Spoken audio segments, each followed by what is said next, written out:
Hello everyone and welcome back. आज हम एक बहुत ही इंपॉर्टेंट टॉपिक जिसका नाम है प्रोपेंसिटी टू सेव या फिर हम उसको बोलते हैं सेविंग फंक्शन के बारे में पढ़ेंगे। पिछले क्लास में हम कंजम्पशन फंक्शन के बारे में पढ़े थे।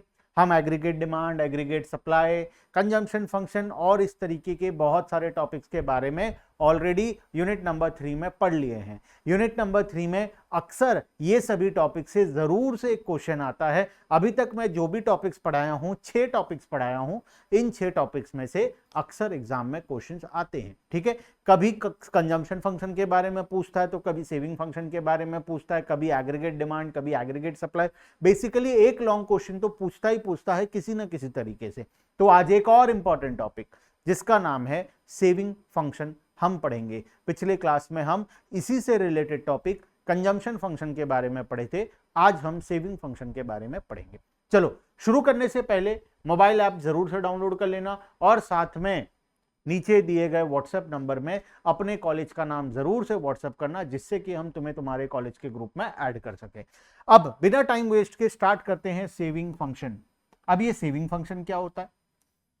हम हमारे इनकम का दो तरीके से इस्तेमाल करते हैं, या तो हम कंज्यूम कर लेते हैं या तो हम सेव कर लेते हैं। तो जितना हम कंज्यूम करते हैं उसे हम कंजम्पशन फंक्शन के अंदर में ले लेते हैं और जितना हम सेव करते हैं उसे हम सेविंग फंक्शन के अंदर में ले लेते हैं। तो सेविंग फंक्शन क्या बताता है हमें? पूरा एग्जैक्ट कंजम्पशन फंक्शन के साथ इक्वल है। जो कंजम्पशन फंक्शन होता है वही सेविंग फंक्शन होता है। जो प्रोपेंसिटी टू कंज्यूम होता है वही प्रोपेंसिटी टू सेव होता है। जो एपीएस होता है वही एपीसी होता है। जो एमपीएस होता है वही एमपीसी होता है। इसका मतलब पिछले क्लास का आज हम कॉपी पेस्ट पढ़ने वाले हैं। बस कंजम्पशन की जगह में अब आ जाएगा सेविंग्स और डायग्राम थोड़ा सा बदल जाएगा, क्योंकि कंजम्पशन में ऑटोनोमस कंजम्पशन होता है और वो कंटिन्यूअसली इंक्रीज होता है, लेकिन सेविंग ग्राफ नेगेटिव साइड से शुरू होता है। कैसे होता है, क्या होता है, वो हम अभी डिस्कस करेंगे। चलो शुरू करते हैं। Saving function. Saving is the excess of income over consumption expenditure. Saving function refers to functional relationship between saving and national income. Saving और नेशनल इनकम के बीच में जो रिलेशनशिप है उसे हम लोग बोलते हैं हमारा saving function. Where saving S equals to saving, Y equals to national income, F is the functional relationship। Saving function लिखना हो तो ये हमारा सेविंग फंक्शन है। इसका मतलब वही है, हम हमारे इनकम का जो पार्ट सेव करते हैं वो हमारा सेविंग फंक्शन के अंदर में आता है। सेविंग फंक्शन और propensity to save shows the saving of household at a given level of income। एक पर्टिकुलर लेवल ऑफ इनकम में हम जितना सेव करेंगे वो कौन हमें दिखाता है? वो हमें हमारा सेविंग फंक्शन दिखाता है during a given period of time। Alternatively, propensity to save shows the different level of saving at different level of income in the economy। किस लेवल ऑफ इनकम में कितना सेविंग होगा ये हमें बताता है हमारा सेविंग फंक्शन। ठीक है, अच्छा तुम बताओ तो मुझे, इनकम अगर इंक्रीज होगा, अगर हमारा इनकम इंक्रीज होगा तो सेविंग क्या होगा? सेविंग्स भी इंक्रीज होगा। इनिशियली क्या होता है सोच कर देखो, नया नया मेरा जॉब लगा, फर्स्ट मंथ का सैलरी आया, तुम्हें क्या लगता है क्या मैं अपने पहले मंथ के सैलरी से सेविंग्स कर पाऊंगा? क्योंकि अभी फिलहाल मेरे बहुत सारे नीड्स अनफुलफिल्ड हैं। मुझे एक साइकिल बाइक भी खरीदना है, मुझे घर वालों के लिए भी कुछ कुछ सामान खरीदना है, मुझे घर का राशन भी खरीदना है, मुझे बहुत सारी चीजें खरीदनी है। तो पहला इनिशियली जो हमारा इनकम होता है, इनिशियली जब हमारा इनकम राइज करता है, हमारा कंजम्पशन इनिशियली बहुत हाई होता है। हम ज्यादा कंज्यूम करते हैं हमारे इनकम के मुकाबले। अगर मैं इनिशियली 50,000 रुपए कमा रहा हूं तो मैं पूरा 50,000 रुपए स्टार्टिंग में खर्च कर दूंगा। लेकिन जैसे जैसे मेरा इनकम बढ़ते जाएगा, हाँ कंजम्पशन तो नो डाउट इंक्रीज होगा। अगर इनकम 1 लाख हो गया तो कंजम्पशन पूरा 1 लाख नहीं होगा, अब कंजम्पशन इंक्रीज होगा, लेकिन कंजम्पशन कुछ 80-85 हजार के पास जाएगा। 15,000 का सेविंग्स आना शुरू हो जाएगा। इनकम अगर 2 लाख हो गया तो मेरा एक्सपेंडिचर 1.5 लाख तक जाएगा, पूरे 2 लाख तक नहीं जाएगा। अब मेरा सेविंग्स बढ़ना शुरू हो गया। तो इनिशियली जब इनकम इंक्रीज होता है हमारा कंजम्पशन भी इंक्रीज होता है, लेकिन कंजम्पशन हमेशा इनकम के नीचे होता है। कंजम्पशन जितना से बढ़ेगा इनकम उससे ज्यादा बढ़ता है। तो इसीलिए इनिशियली हमारा धीरे धीरे करके सेविंग्स होना शुरू होता है। स्टार्टिंग में कम सेविंग होता है, जैसे जैसे इनकम बढ़ते जाता है हमारा सेविंग्स भी धीरे धीरे ऑटोमेटिकली इंक्रीज होते जाता है। ठीक है, चलो आते हैं हम लोग टॉपिक के अंदर में। यहां पर एक डायग्राम दिया हुआ है, डायग्राम के साथ टेबल दिया है और हमें यहां पर सेविंग्स के बारे में बताया गया है। सबसे पहले अगर मेरा इनकम जीरो है, तो अगर मेरा इनकम जीरो है तो इनकम जीरो होने से मेरा कंजम्पशन कितना है 40, क्योंकि बेसिक कुछ तो मैं कंज्यूम करूंगा ही करूंगा। अगर इनकम जीरो है तो क्या मैं खाऊंगा पीऊंगा नहीं, कुछ तो खाना पीना पड़ेगा ना। तो basic minimum level of consumption कितना है मेरा 40। तो सेविंग्स कितना होगा मेरा, सेविंग्स हो जाएगा -40। मतलब मैं पिछले साल के इनकम में से खर्च कर रहा हूं, मेरे एसेट्स को बेचकर मैं पैसा ला रहा हूं या मैं कोई और तरीके से पैसा ला रहा हूं, लोन ला रहा हूं, तो सेविंग्स की जगह मेरा क्या हो रहा है इनिशियली डिस सेविंग्स हो रहा है, जो कि कौन रिप्रेजेंट करता है, देखो ओरिजिन के नीचे चला गया, दिस इज -C बार, क्योंकि कंजम्पशन कर्व कहां से शुरू होता है, कंजम्पशन कर्व यहां से शुरू होता है, हम पिछले क्लास में पढ़े थे। ये जो होता है हमारा ये वाला पोर्शन ये होता है C बार, तो जितना C बार होगा उतना ही सेविंग साइड में हमारा नेगेटिव होगा। This is equal with this, दोनों इक्वल होता है, बिकॉज जितना पॉजिटिव कंजम्पशन होगा इनिशियल लेवल में उतना ही हमारा नेगेटिव सेविंग्स होगा इनिशियल लेवल में। जैसे जैसे कंजम्पशन बढ़ते जाएगा, हम जैसे जैसे हमारा इनकम बढ़ते जाएगा कंजम्पशन भी इंक्रीज होगा, सेविंग्स हमारा धीरे धीरे नेगेटिव में से धीरे धीरे आकर जीरो हो जाएगा। ये जीरो कब होगा, जिस पॉइंट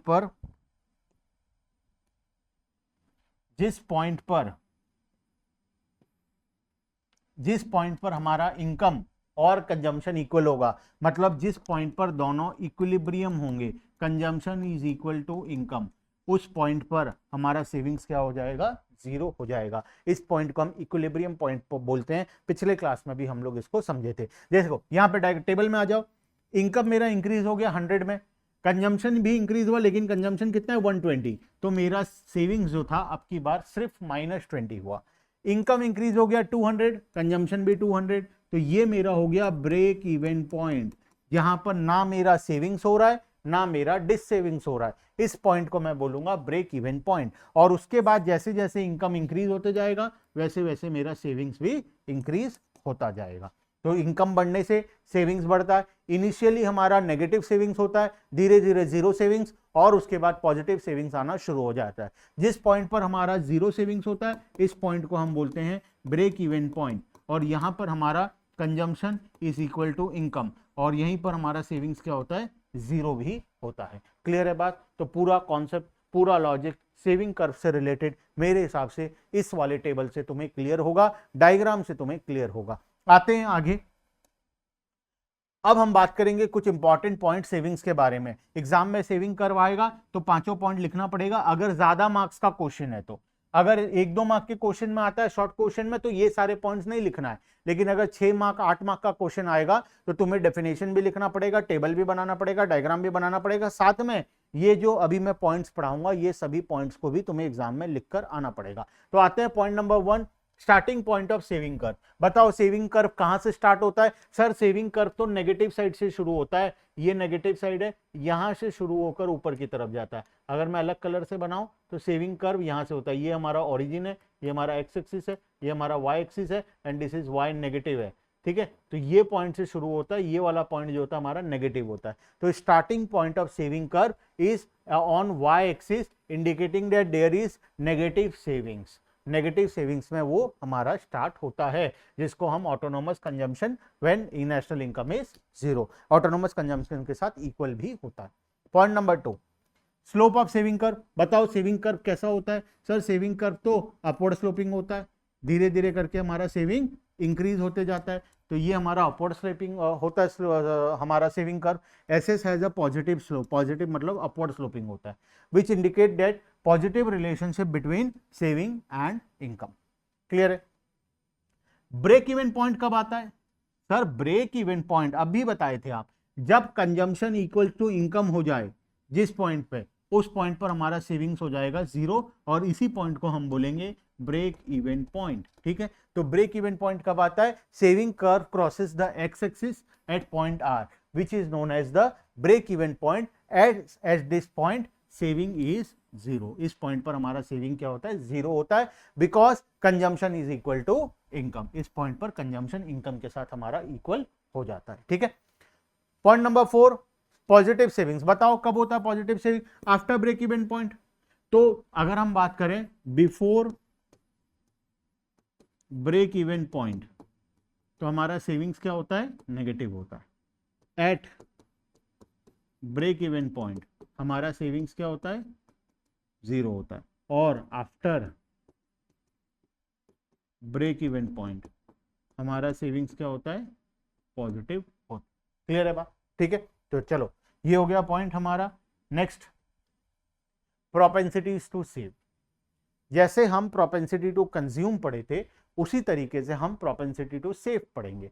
प्रोपेंसिटी टू कंज्यूम दो प्रकार का होता था, average propensity to consume and marginal propensity to consume. हम वहीं पर आज same average propensity to save and marginal propensity to save पढ़ेंगे, APS and the second one is MPS. APS और एमपीएस दोनों पढ़ेंगे। सबसे पहला है average propensity to save. Average, बताओ एपीसी का फॉर्मूला क्या था सर? एपीसी होता था हमारा कंजम्पशन डिवाइडेड बाय इनकम। हम हमारे इनकम का जितना पोर्शन को कंज्यूम करते थे वो हमारा एपीसी होता था। तो एपीएस क्या होगा, सेविंग्स डिवाइडेड बाय इनकम। हम हमारे इनकम का जितना पोर्शन को सेव करेंगे उसे हम बोलेंगे एवरेज प्रोपेंसिटी टू सेव। तो एवरेज प्रोपेंसिटी टू सेव का फॉर्मूला आ गया सेविंग्स डिवाइडेड बाय इनकम। ठीक है, average propensity to save refers to the ratio of saving to the corresponding level of income. If saving is 30 crore at national income 100 crore then EPS is 0.30, या हम उसको percentage में convert करें तो into 100 कर देंगे तो 30% हमारा हो जाएगा। ठीक है, आ जाओ एपीएस। यहां पर हमें एपीएस निकालने के लिए बोला गया है और हम एपीएस यहां पर कैलकुलेट करेंगे। हमें कुछ एग्जांपल्स दिए गए हैं। सबसे पहले इनकम अगर जीरो है, सेविंग्स अगर -40 है, तो ये तो हम निकाल नहीं कर सकते क्योंकि फॉर्मूला में इनकम को जीरो लिखेंगे तो नॉट डिफाइंड हो जाएगा। सेकेंड वाला, इनकम 100 है, सेविंग -20 है, तो ये कितना हो जाएगा, -20 डिवाइडेड बाय 100 -0.20। 200 का इनकम में जीरो का सेविंग्स है तो एपीएस हो जाएगा जीरो। 300 के इनकम में 20 का सेविंग है तो 20 डिवाइडेड बाय 300। 400 के इनकम में 40 का सेविंग है तो 40 डिवाइडेड बाय 400। 40 डिवाइडेड बाय 400 तो 0.10 हमारा हो जाएगा। क्लियर है बात? चलें आगे।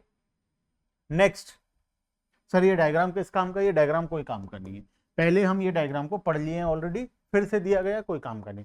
इंपॉर्टेंट पॉइंट अबाउट एपीएस, कुछ पॉइंट्स हम एपीएस के बारे में पढ़ेंगे। अब एपीएस क्या बोलता है? एपीएस कैन नेवर बी 1 और मोर देन 1। बताओ एपीएस 1 क्यों नहीं हो सकता? 1 होने के लिए क्या होना पड़ेगा, सेविंग डिवाइडेड बाय इनकम, दोनों को इक्वल होना पड़ेगा। क्या हमारा इनकम सेविंग के साथ इक्वल हो सकता है? Because there is autonomous consumption. ऐसा कब होगा? Income is equal to saving कब होगा? When consumption equals to zero. Consumption zero तो कभी नहीं होता है, तो इसका मतलब ये भी 1 कभी नहीं होगा, ये कभी 1 नहीं हो सकता। It happens because an economy becomes richer, it has tendency to consume smaller percentage of each increment to its income. ठीक है, APS can be zero. APS zero हो सकता है, yes, at zero level of saving. जैसे हमारे पिछले example में 200 करोड़ का इनकम पर हमारा सेविंग्स था जीरो, तो जब सेविंग जीरो होगा एपीएस भी। एपीएस का फॉर्मूला है सेविंग्स डिवाइडेड बाय इनकम। इसको जीरो करने के लिए अगर हम न्यूमैरेटर को जीरो कर दें तो ये हो जाएगा जीरो। तो जब सेविंग्स जीरो होगा उस लेवल पर एपीएस भी हमारा जीरो होगा। तीसरा, एपीएस कैन बी नेगेटिव और less than 1 because savings can be negative. Savings negative हो सकता है, इसीलिए हमारा एपीएस भी क्या हो सकता है, नेगेटिव या लेस देन 1 हो सकता है। पिछले एग्जांपल में हम देखें, इनिशियली जब हमारा इनकम इंक्रीज हो रहा था हमारा सेविंग्स माइनस में था, तो माइनस में था तो एपीएस क्या आएगा, माइनस में ही आएगा। ठीक है, last point number 4, APS rises with increase in income. जैसे जैसे हमारा इनकम इंक्रीज होता जाएगा धीरे धीरे हमारा एपीएस भी इंक्रीज होता जाएगा। रीजन ये है कि जब हमारा इनकम इंक्रीज होता है तो हमारा बेसिक नीड्स ऑलरेडी फुलफिल्ड होता है, और हमारा बेसिक नीड्स अगर फुलफिल्ड होता है तो हम नया एक्स्ट्रा कंजम्पशन नहीं करते हैं, जिससे हमारा सेविंग्स धीरे धीरे बढ़ना शुरू हो जाता है और ज्यादा इनकम पर हमारा ज्यादा सेविंग्स होता है। ठीक है, next MPS, marginal propensity to consume. What do you mean by marginal? हम पढ़े थे marginal propensity to consume, MPC क्या होता है? MPC का फॉर्मूला होता है sir delta C divided by delta Y, change in consumption due to change in income. अगर हमारा इनकम बदल रहा है, उसके वजह से अगर हमारा कंजम्पशन बदलेगा तो उसे हम बोलेंगे मार्जिनल प्रोपेंसिटी टू कंज्यूम। जैसे कि मेरा इनकम पहले 100 था, अब हो गया 200। पहले मैं 80 कंज्यूम करता था, अब मैं 150 कंज्यूम कर रहा हूं, तो इंक्रीमेंट कितना हुआ इनकम का? 100। कंजम्पशन में कितना इंक्रीमेंट हुआ? 70। तो मैं डेल्टा C कितना लिखूंगा? 70, और डेल्टा Y कितना लिखूंगा? 100। डेल्टा C का मतलब चेंज इन कंजम्पशन, कंजम्पशन कितना से चेंज हुआ? 70 से, और चेंज इन इनकम कितना से चेंज हुआ? 100 से, तो रेशियो आ जाएगा हमारा 70% का। इसको हम बोलेंगे मार्जिनल प्रोपेंसिटी टू कंज्यूम। इसी तरीके से बना है हमारा marginal propensity to save, MPS फॉर्मूला क्या होगा? Delta S divided by delta Y, change in saving due to change in income. Marginal propensity to save refers to change in saving to change in total income. Formula हो गया change in saving divided by change in income. Sir ये काटे क्यों हो line से? ये गलती से लाइन बेटा थोड़ा ऊपर चला गया है, लाइन थोड़ा सा नीचे आएगा। ठीक है, चलो next. If saving increases from 30 crore to 90 crore, example दिया है, अगर मेरा सेविंग्स इंक्रीज हो रहा है 30 करोड़ से 90 करोड़, मतलब 60 करोड़ का चेंज आ रहा है, डेल्टा आ रहा है 60 crore, with increase in income of 100 crore to 200 crore. Income अगर 100 से 200 करोड़ हो रहा है तो सेविंग 30 से 90 हो रहा है। इसका मतलब डेल्टा C है मेरा 60, और डेल्टा S है मेरा 60, और डेल्टा Y है मेरा 100। तो फॉर्मूला का आंसर कितना आएगा? 60% का आंसर आएगा। ये रहा 60%। क्लियर है? मेरे हिसाब से जब तुम MPC ऑलरेडी पढ़ लिए हो तो MPS तो बहुत ही ज्यादा इजी है, आराम से कर सकते हो। नेक्स्ट टेबल दिया हुआ है, अगेन MPS निकालना है। देखो इनकम बदलते जा रहा है, हर बार इनकम हर बार 100 से बढ़ रहा है, सेविंग्स हर बार 20 से चेंज हो रहा है, तो डेल्टा S कितना है? हर बार 20 है, और इनकम कितना है? हर बार 100 से बदल रहा है, तो हर बार आंसर कितना आएगा? 0.20 आएगा। सर क्या रियल लाइफ में भी ऐसा होता है? नहीं, रियल लाइफ में ऐसा नहीं होता। ये बुक का एग्जांपल है, बेवकूफ है बुक वाला कि ऐसा एग्जांपल दिया कि हर बार 20 से ही बदल रहा है। ठीक है, बल्कि ऐसा कभी नहीं होता रियल लाइफ में। देखो अब आते हैं कुछ इंपॉर्टेंट पॉइंट्स MPS के बारे में। ठीक है, MPS हमें क्या क्या इंपॉर्टेंट चीजें सिखाता है। द वैल्यू ऑफ MPC, ये तो पिछले एग्जाम्पल का है। यहां पर आते हैं, ये 3 पॉइंट कट कर सकते हो, ये तुम्हारा वो डायग्राम से रिलेटेड दिया हुआ है। ठीक है, हमारे लिए कोई काम का नहीं है। अभी आते हैं यहां पर point number 1, MPS varies between 0 and 1। MPS का वैल्यू जो होगा वो 0 और 1 के बीच में होगा, क्योंकि अगर हम एडिशनल इनकम का सारा पार्ट कंज्यूम कर लिए तो सेविंग्स, एडिशनल सेविंग्स 0 होगा। मान लो मेरा इनकम इंक्रीज हुआ था 100 से, और मैं ये पूरा 100 कंज्यूम कर लिया, तो एक्स्ट्रा सेविंग्स मेरा 0 हुआ, जिससे कि मेरा MPS क्या आ जाएगा? 0 आ जाएगा। और एडिशनल इनकम को अगर मैं पूरा सेव कर लेता हूं तो मेरा MPS आ जाएगा 1। तो MPS का वैल्यू 0 और 1 के बीच में ही हमेशा होता है। स्लोप ऑफ सेविंग कर्व, बताओ क्या होगा? सेविंग कर्व का स्लोप अपवर्ड स्लोपिंग होगा, पढ़े थे हम लोग। सेम पॉइंट फिर से रिपीट हुआ है। ठीक है, चलो नेक्स्ट आखिरी टेबल, MPS और APS का बीच में कुछ इंपॉर्टेंट चीजों के बारे में पढ़ेंगे। Average propensity to consume, marginal propensity to consume. ठीक है, सबसे पहला meaning, it refers to ratio of saving to the corresponding level of income at the point of time. It refers to change in savings due to change in income.